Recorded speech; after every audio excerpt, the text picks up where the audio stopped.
So now that we have seen the direct object and their pronouns and the indirect object and their pronouns, now let's see how we can combine both of them in a sentence.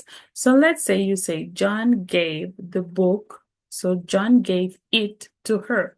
If we already know what we're talking about, now we can substitute the book for it, and we can substitute her, to Anna, let's say, to her. So John gave a book to Anna. John gave it to her. That is what we're going to do, but in Spanish, if that makes sense.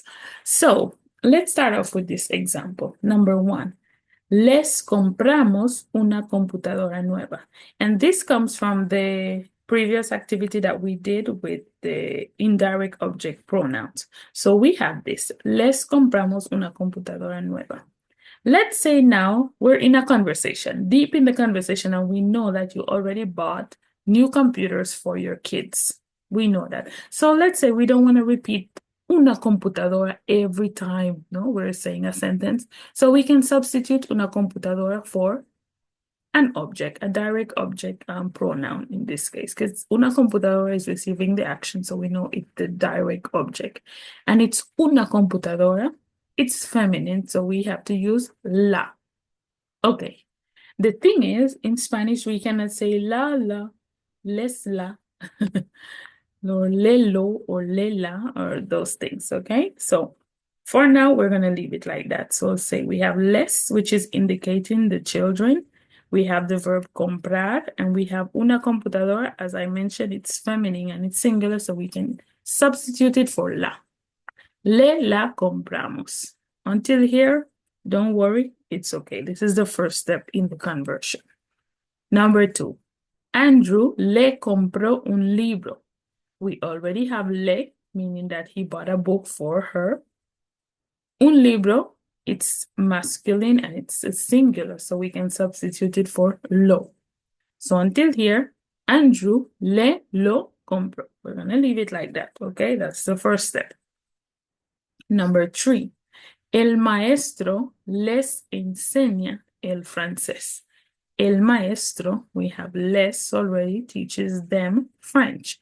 El francés, we can substitute it for lo, because el francés, it's the language. We know it's masculine and it's singular, so we can substitute it for lo. El maestro les lo enseña. Number 4, no les tires piedras. We already have the les, so to them, referring to the dogs. Piedras, okay, in this case, piedras is feminine and it's plural, so we can substitute it for las. No les las tires. So this is the first conversion that we're going to make. Now, is it 100% correct? Not so much. This is not correct in Spanish, and I'm going to tell you why. In Spanish, we cannot have the lela, the lelo, les los, les las. No. It sounds too much like tongue twisters, and we cannot have that. Spanish is already a language of tongue twisting, so we don't need that, okay? We need to simplify it.